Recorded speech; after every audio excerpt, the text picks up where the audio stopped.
Rising before dawn as usual, Jerry heads to work at the cornflakes factory, but today marks his last day. After 42 years, he's retiring. Finally, he can enjoy his golden years. That evening, amidst family dinner, Jerry expresses uncertainty about his future. The family then surprises him with a retirement gift, a fishing boat. Later, Jerry shares his doubts about adjusting to retirement with his wife, Marge. A month later, Jerry finds himself idling, despite his knack for numbers. His accountant and friend, Steve, encourages him to use his new fishing boat. At the lake, a mishap with his car leads to his boat's destruction.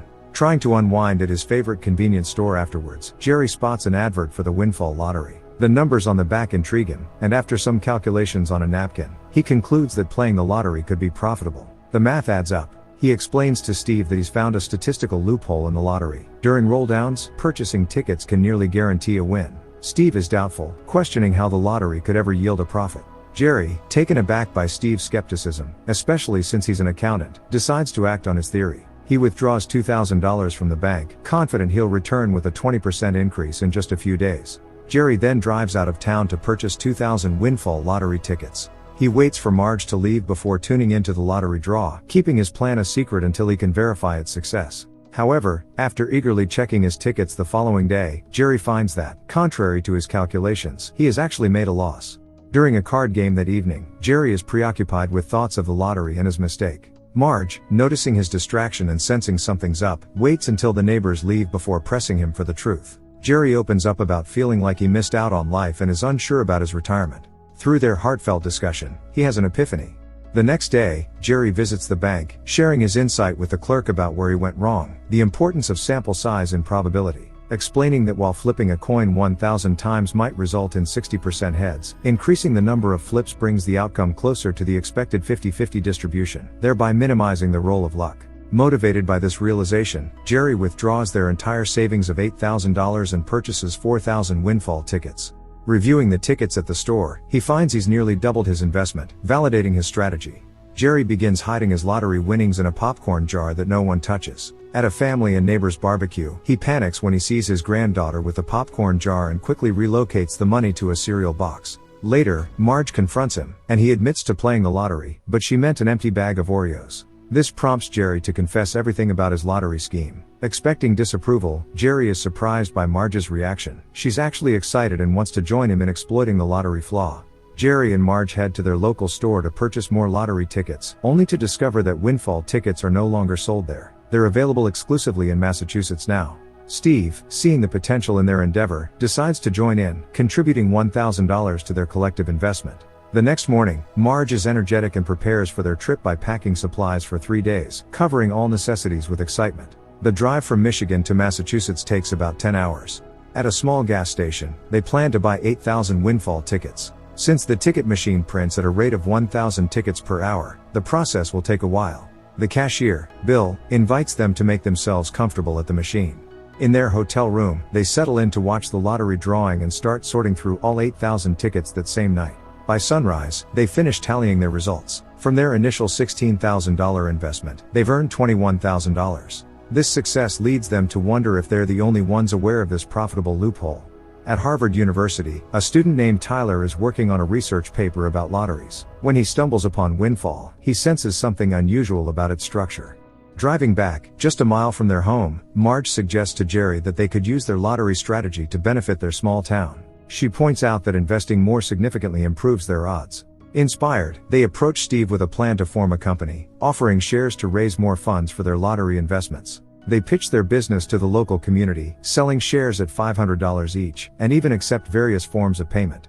Their daughter is intrigued and buys in, though their son shows little interest in the venture. Back at Bill's gas station, ready to purchase 41,000 tickets, Jerry and Marge introduce Bill to their new venture. Bill is immediately convinced of its potential and even convinces his friends to join, increasing the number of tickets for the group. Staying at the same hotel after the lottery numbers are drawn, the couple has to sort through the massive pile of tickets. Marge gives Jerry the look, suggesting they could postpone the task until the next day. The next morning, an excited Bill bursts in, revealing that the Lottery Commission sent a summary of all the winning tickets sold at his store, a total of $182,000 in winnings, effectively doubling their initial investment. Jerry and Marge turn their garage into a makeshift lottery ticket storage, cycling through their buying and sorting process repeatedly. They find themselves genuinely enjoying life, their strategy enabling them to double their money every 3 weeks, much to the delight of their investors. Back at Harvard, Tyler has conducted simulations on the windfall lottery, becoming convinced of the profitability of large-scale investment. He gathers his entire dorm to share the loophole he's discovered, a method to outsmart the lottery system.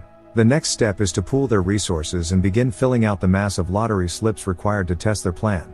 They keep the tickets in case they are audited by the IRS. They need to show all the losing tickets. Also, the whole town wants to renew the amphitheater, and Jerry suggests his son to chip in, since he bought him a share since the very beginning. At the shareholder meeting, Jerry talks numbers and they move to a diner, where he tells Steve that their next investment will be around $600,000. The couple is expecting that soon their scheme will be discovered and want to make as much out of it as they can. Bill even got them a second ticket printing machine. A journalist catches wind of Jerry's consistent large winnings and finds it odd that someone would drive 10 hours to participate in a lottery in another state. At Harvard, Tyler and his dorm mates are relishing the profits from their own lottery venture. However, Eric points out that their payouts aren't as large as they should be, suggesting the presence of another group exploiting the same loophole. They hack into the lottery database and pinpoint the location where Jerry and Marge have been purchasing their tickets. While Jerry and Marge celebrate their anniversary at Bill's gas station, Tyler and his friend Eric are taken aback to discover that the rival group is an elderly couple. Tyler proposes joining forces, suggesting Jerry and Marge contribute their funds to his pool for a more efficient operation. However, Jerry declines, preferring the hands-on approach they've cultivated. Annoyed, Tyler advises Jerry to consider the binomial distribution, assuming he hadn't. To Tyler's surprise, Jerry is well ahead, revealing Tyler's extra profit of $32 for every $100,000 in winnings by manually filling them out by hand. Even Eric is taken aback by this information. Jerry and Marge just continue where they left off. Steve has done so well from their venture that he's bought himself a Corvette with his share of dividends. At lottery headquarters, journalist Maya confronts an executive, learning he knows about Jerry's monthly wins. At his favorite store, Jerry is taken aback by Tyler's appearance, who demands Jerry quit the lottery scheme. Tyler threatens to disrupt Jerry's life, boasting about hacking the state lottery as a warning of his capabilities. Faced with Tyler's threat, Jerry is left speechless. Jerry informs Marge that they have to stop their lottery activities. At the shareholder meeting, he shares the same disappointing news with everyone involved. However, as Jerry steps outside, his son offers him words of encouragement, telling him he's made their small town feel significant and that he should take pride in that achievement. Facing a rolldown this weekend, Marge boldly tells Jerry to ignore the threats, emphasizing that as long as they're together, they should go all out. Her fearless stance is just the motivation Jerry needs. Steve is all for it and Bill thought they'd never come. At Harvard, Tyler is enraged that his bluff was called. However, he concocts a plan to trigger an unexpected rolldown. A rolldown occurs when the prize pool hits $2 million. Tyler's strategy is to wait until it reaches $1 million, then bet an additional $1 million of their group's money to force the rolldown. He secures support from major investors, giving them 14 hours to execute the plan. The risk is high. If someone wins the jackpot during this time, they'll lose everything. Bill brings urgent news to Jerry and Marge. The windfall lottery had an unexpected rolldown, and they missed it.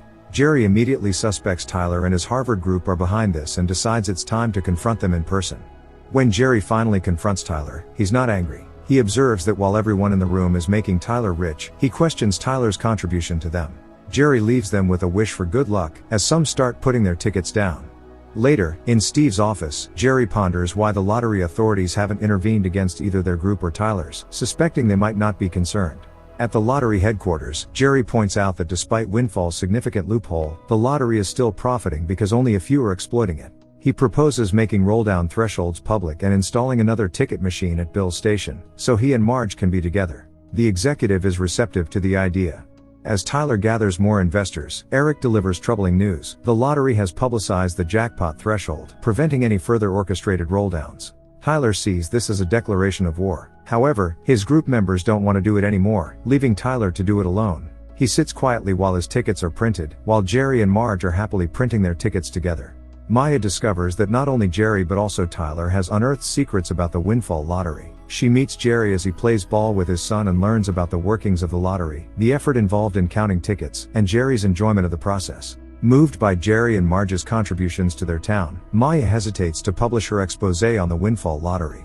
On the verge of their final lottery attempt, Jerry and Marge find out the lottery has been suspended due to the looming article. Tyler faces reprimand from his father, while the windfall lottery, now dubbed Windflaw by the media, becomes a hot topic. Jerry finally got to use his gift for math to connect with people. With the amphitheater restored, the town can enjoy their weekly jazz festivals, uniting the community in gratitude towards Jerry. Unbeknownst to the pair, the townsfolk independently participated in the last rolldown.